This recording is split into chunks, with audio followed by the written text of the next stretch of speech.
What's up, people? It's your girl Adeola. So I've been saying this for weeks now, but I don't think that Nigerian officials are getting the memo. People are literally dying. Someone contacted me a few weeks ago from Ogun State about an incident that happened where the husband and wife worked for the government and neither of them were paid for 14 months. That's more than a year. Do you know that the husband tried to commit suicide? I was moved to tears. The man was fed up of borrowing money to provide for his family. He was fed up. I'm glad that they found him before it was too late, but for some people, it was too late. People like Alhaji Sali Darusa of Kogi State. The man worked at the Ministry of Education in Lokoja for years and they didn't pay them for like 6 months. So he participated in a protest and then he fell and injured himself during the protest. Since then, he had no money for his medical treatment and he had no money to buy food. And guess what? He starved to death. And I'm sure that there are several others that I don't even know about. Why are Nigerian governors not paying salaries? I don't understand. Obviously, these people have no conscience. And my dear, where are the Nigerian kidnappers when you need them? Sorry, my people, I beg, no facts. But seriously, these are the kind of people that kidnappers should target and focus on. If they just kidnap one governor, the rest of them, they will straighten up. I'm not advocating for kidnapping, but seriously, it's not funny what is happening right now. Buhari has also been too gentle about this issue.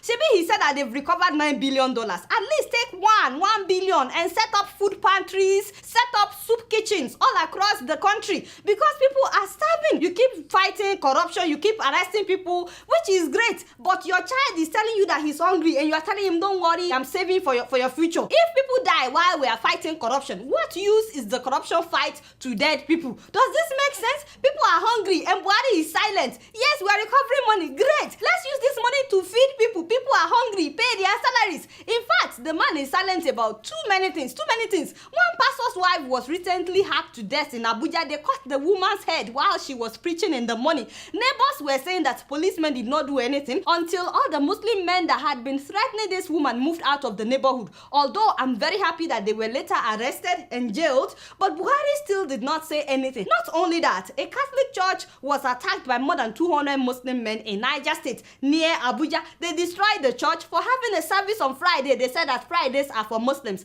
Christians are supposed to worship only on Sundays. I was like, whoa, like what? Still, Buhari did not say anything. This same month of July, a pastor was cut to pieces in Nasarawa State and the president still did not say anything. Now, if a Muslim was beheaded by Christians, or if Christians should attack a mosque and destroy their properties for having a service on a Sunday, yes, there will be a religious war in Nigeria. No, so I'm not only disappointed in Buhari, by the way. Where is the minister in charge of the FCT, the Federal Capital Territory? And why can't the Christian Association of Nigeria sue on behalf of these families and take it to the Supreme Court? Sue on behalf of the church that the properties were destroyed. That will put an end to the menace going on. This is not about religion. This is about seeing our fellow citizens as human beings like ourselves and looking beyond religion or tribe and standing for justice, standing for what is right. And I want to thank all the Muslims that condemned this act on Facebook and on several newspaper websites. God bless you. Obviously, not all Muslims support this, but seriously, evil prevails when good men don't do anything. So not saying anything still means something. Buhari, so you understand? Call these people to order. Ensure that they are arrested and that justice is served.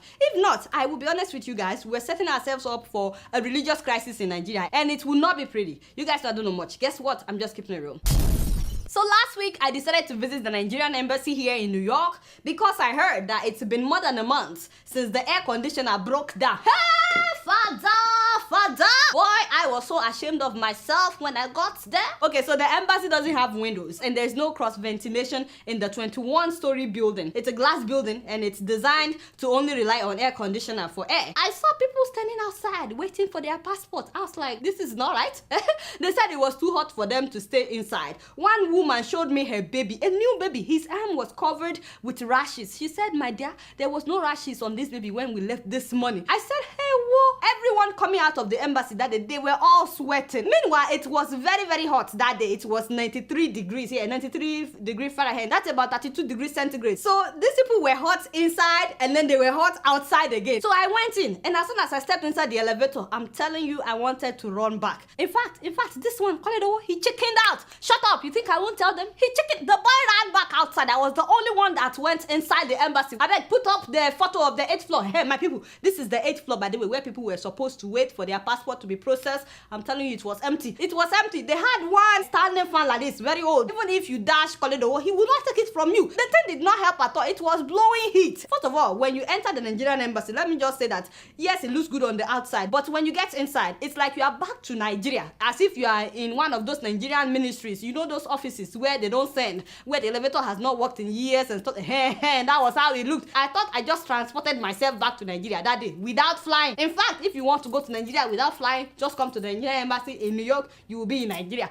I went to the 6th floor. There was no air conditioner. The 4th floor, the 2nd floor, there was no air conditioner. And then when I got to the waiting room on the 1st floor, I saw 2 families gathered in front of a standing air conditioner. I said, finally, Father, thank you. There's one air conditioner in this building. I was so happy because I needed air. I invited myself in. I needed some fresh air. They said, my sister, you know that this thing has not worked all day. It recently started working. That is why everybody is outside. I said, hey! And then I noticed one old television in the waiting room. I said, seriously, what is this? Who is still using this kind of television? Even call it away, if you dash him, it will not collect. Although I should say that they had a flat screen TV on the 8th floor. This is really a shame because this is the main representation of Nigeria here in New York. By the way, I heard that one of the reasons why they are yet to fix their air conditioner is because the people that were there before, they mismanaged money. They've asked for money to fix the air conditioner several times. They've asked for money to buy new air conditioners and they didn't spend money on air conditioners. So now the government in Nigeria is saying that, well, record shows that you've asked for money to fix air conditioner. What is going on? Now, the most heartbreaking thing for me was finding out that some of their workers had not been paid. I was like, hey, apparently some of them are owed 4 months salary, others are owed like 2 months salary. I was like, hey, this is America. No, seriously, you guys don't understand. In America, we pay bills every single month. We need to pay phone bill, car payment, mortgage or rent, and they have children to feed. They have to pay their children's school fees. So if you don't get paid in a month, it's not going to be funny. Most people don't have family members that they can run to here in America. It's not like in Nigeria where you pay your house rent once in a year. No. By the way, everybody that I met that day, they started telling me how the people that attended to them were so rude. There was one couple that said that they begged because their baby's food had finished, that the baby was hot. They drove 5 hours. They didn't want to have to come back to do this again. Yet the embassy said, no, just come back in 2 days time. I met another man that flew in from Minnesota. He said that they told him to come back in 2 days time as well. See, the thing is, if you tell people in advance that this thing will take 3 days, so at least they would be able to plan accordingly. But they don't. People cannot just get there and then you tell them come back in 2 days. They are not all from New York. Although, to be fair, some people were able to get their passports the same day. So it's not in all cases. But for those that didn't get their passport that day, it totally destroyed their plans for the week. Having said that, it's not all their staff that are rude. Majority of them are not rude. But those that were attending to people that needed to renew their passports that day, some of them were rude. We know you've not been paid your salaries and we know there's no air conditioner, but it's not the fault of the customers. So why taking it on the customers? Seriously, they need to change the orientation. When people call the Nigerian embassy, pick up the phone. Make customers feel welcome. It is their right to come and renew their passport. And they paid for the service. Why will people pay for something and you be insulting them on top of it? And it's not just that. There's the money, about $25 that these people are collecting at the embassy that there's no receipt for. What is that money meant for? Now, I should say that I tried to get an official of the embassy to talk to me for 2 days. The man kept telling me to call back, okay? After the 2nd day, he told me that he would need permission from Abuja before he could talk to media. And I was thinking, Oga, you could have said this yesterday, so you understand. So he had no comment. So I can't tell you their side. But I'm hoping that the Nigerian government will do something about this. This is a national disgrace. You need to pay these people that are working here, just like you need to pay people that are in Nigeria. You really need to make this a priority as well, because when people cannot pay their bills in America, they can send them packing if they can't pay their rent. They will cut off their phone if they can't pay for phone bill. They can take their cars back from them if they can't make car payment. They can cut off their electricity if they can't pay for electricity. So it's bad. By the time I left, I was drenched as well. I felt sick when I got home. I can't imagine working under that kind of condition. The ridiculous thing is that while I'm working on this story, hoping that they would pay their salary and fix their air conditioner, can you guys believe that the next day that I went back, the security guard told me that there's a specific instruction from above that I should not be let into the building. Can you imagine? See, that's the culture. We'll be suffering, but we don't want people to know that we're suffering. We don't want the world to know that we're suffering. That's why we are where we are today. That's why the embassy is where it is today, because they don't want people to know what is happening in there. It's a really big shame. You guys know I don't know much. Guess what? I'm just keeping it real. Moving on to Zimbabwe, it's no longer business as usual since the protest began. Tell Mugabe that he must step down. We suffered enough. Last week, women took to the streets with their pots and pans, beating the pots to symbolize shortage of food and hardship under Mugabe.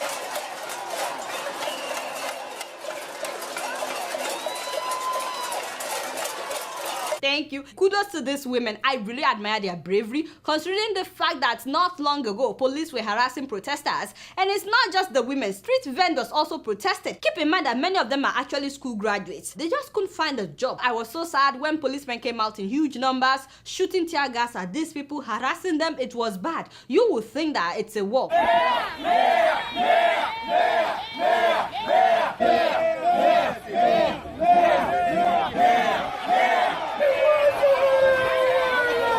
Kept saying that they are not criminals, but policemen did not listen. So while the anti-Mugabe protests were happening left and right, guess what? Last Wednesday, thousands of people came out in support of Mugabe. Apparently, ZANU-PF youth, they decided to protest. I was so confused. I was like, do these people want a change in Zimbabwe or not? Like, no, this ZANU-PF youth, I don't know what they want. Of course, policemen did not shoot tear gas at them. They did not harass them. In fact, I heard that some of them may be getting lands from Mugabe very soon. Just another point for us to know that all animals are equal, but some are more equal than others. Meanwhile, remember that pastor that started the whole protest? A true man of God. God bless you, my brother. Mugabe now said that the man is being sponsored by the West. You see, whenever Mugabe doesn't like anybody, the person is automatically being sponsored by the West. Meanwhile, this pastor did not back down. He has continued to speak out against how Zimbabweans are being treated. The biggest miracle was not my release. The biggest miracle were the people of Zimbabwe. For a few hours in our entire history, I saw people stand up to injustice and tell them you will never do this to us again. Kai, we need pastors like this in Nigeria. Just imagine if those big pastors in Nigeria would take a stand with the people. This is even the time. People are suffering. Do you know that Nigeria would have changed a long time ago? You guys know I don't know much. Guess what? I'm just keeping it real. And speaking of pastors that are changing lives, not just spiritually, but physically. Ladies and gentlemen, have you guys heard about Omega Power Ministries, OPM Free Schools in Nigeria? It's owned by Apostle Chibuzo Chinyere. Now, this school is located in Rivers State. And I'm telling you, this man is changing lives. Free books, all the children, free books. The uniform they wear, 4 different uniforms free. Sandals, free. School bags, free. They will arrange for them to go to Paris for free excursion. God is happy. That's a free private school, and they're feeding the children. Every pupil of the OPM Free Nursery and Primary School is entitled to at least 1 quality meal per day. All the pupils will eat free food, free of charge, free lunch. That is the job of a pastor. He said one thing though that is so true. A pastor will collect the offerings from the church. Then you build a school, high standard like this. Then you start collecting school fees. There are members in that church that cannot be able to pay their school fees. But it is their offering. You should build that school. It's so much wickedness. Preach, my brother, preach. I'm not saying that everyone should make their school free, but at least make them affordable. When church members contribute to the building of a school and they cannot send their children there, you know that there's something wrong. Especially when you say that this is in the name of the gospel. By the way, when missionaries brought the gospel to Nigeria, you know they established schools and they made it affordable for our forefathers. But again, you guys know I don't know much. Guess what? I'm just keeping it real. Moving on to South Sudan, I don't even know where to start. Please put up their photos, those shameless men. This is the president and the vice president of the youngest country in the world, South Sudan. For about 2 years now, the country has been at war simply because these two people don't know how to share power. They don't know how to get along. First of all, as soon as they got their independence, by the way, several countries donated money to help South Sudan, to help them get started. Only for the South Sudanese officials to steal billions of dollars. Money donated to help your country. They stole billions of dollars. And these mumu people, they were investing the money in Uganda and Kenya, not even in their own country. Now, these two don't know how to share power. And because they are from different tribes, the soldiers that are from the president's tribe are fighting the soldiers that are from the vice president's tribe. In case you don't understand, that is like Hausa soldiers fighting Yoruba soldiers in Nigeria. Guess what? More than 50,000 people have been killed. A lot of them civilians. And close to 1 million people have been displaced. All countries are now evacuating their people out of South Sudan. Uganda just evacuated 21,000 of their people. people. So has Rwanda, as well as Kenya and Somalia. The US already evacuated their staff from the embassy. Can you believe that Nigeria is still saying that it's not yet time to evacuate their own citizens? They said they are still monitoring the situation. There is relative peace in South Sudan. I was like, what? Even South Sudanese are fleeing the country. Wicked people. Because their children are not there. I don't know what they are monitoring. As if they will come and notify them before they kill Nigerians. Journalists are now being targeted for saying the truth that unless these two men step down, that there won't be peace in South Sudan. They are even closing down media houses that speak up against the government. You know what pains me the most? People all over the world, myself included, we were all so hopeful when South Sudan got its independence from Omar al-Bashir, the president of Sudan, the man that killed so many of them in an act of genocide. But now they are the ones killing themselves. Does that make sense? Does it make sense? The fear now is that these two may no longer be the ones in control. Apparently, there's a military general, Paul Malong. They call him King Paul. The man has about 87 wives. Between 50 and 87 is what I've heard. He's the head of the Sudan People's Liberation Army, and he's also a former governor. I heard that even the president is afraid of this man. The fear now is that the man may take over. It's very clear now that it's not enough for you to say you want your own country, you want independence, you want to secede. These leaders had no plan and no vision. They had no vision. They basically continued with the system that they grew up under. They're just as power hungry, with no regards as to whether their new country burns down or not. But I'll keep you guys updated. You guys know I don't know much. Guess what? I'm just keeping it real.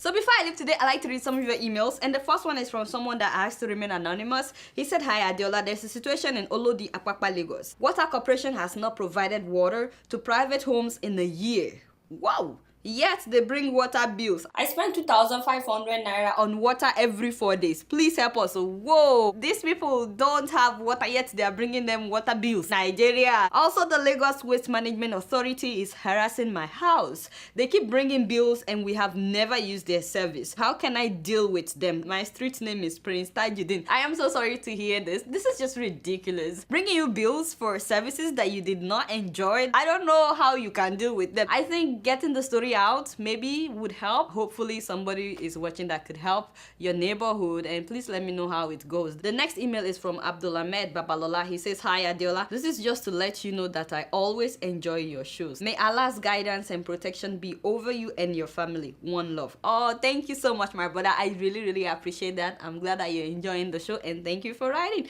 And the next email is from Oladele Martins, and he says, "Hi Adeola, I was so fascinated and really moved by your episode 206 where you talked about the Great Depression in the US and what happened to rescue that situation and sustain it. Please, we really need someone to sell this advice to the present government. Thank you and God bless." Yes, oh my brother, thank you so much for writing. I'm also hoping that somebody can send it to Mr. President or the Vice President or whoever. Please, if there's anybody that can pass the message across, that's what the brother is suggesting. Thank you so much, Mr. Ladley Martins, for writing. And the next email is from John from Sweden, and he says, "Hi Adeola, greetings from Sweden. I appreciate what you're doing, but can you please address the youth orientation and how to organize a rally from the so-called African power that are forcing themselves on us?"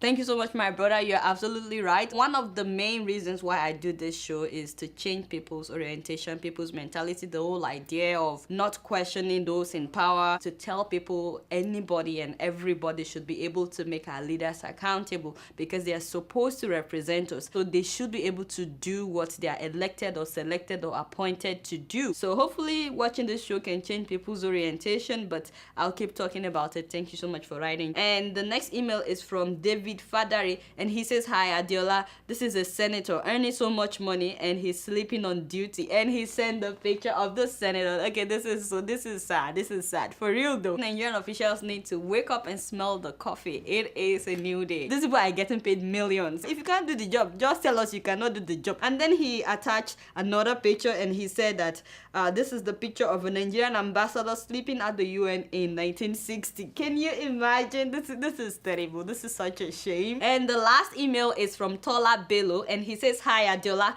this is my wife." He sent a picture of her. Her name is Susan. She's 37 and the mother of 3 children, and she graduated last week with 2 master's degrees in international communication from Leeds Beckett University, Leeds and Hens University in the Netherlands. Our women are doing us proud. proud. I'm so happy for you, my brother, and congratulations to your wife. Can you imagine earning 2 master's degrees while taking care of 3 kids?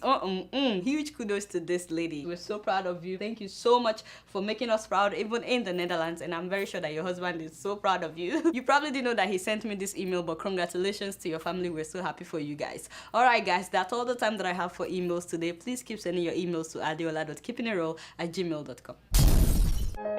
Growing up in Kenya, my sister and I were very close. But like any sisters, we fought a lot. She always got new clothes, and I always got hand-me-downs. Now she's putting her children through school in Kenya. We still fight sometimes, especially when I send money for the kids. I tell her, buy some clothes for the younger one, and we both laugh. With nearly 500,000 locations, our app and online, this is moving money for better. Alright y'all, it's been real and I'm keeping it real right up in here. Don't forget to follow me on Facebook, Twitter, and Instagram. Until next week, I'm gonna see y'all later. Peace out.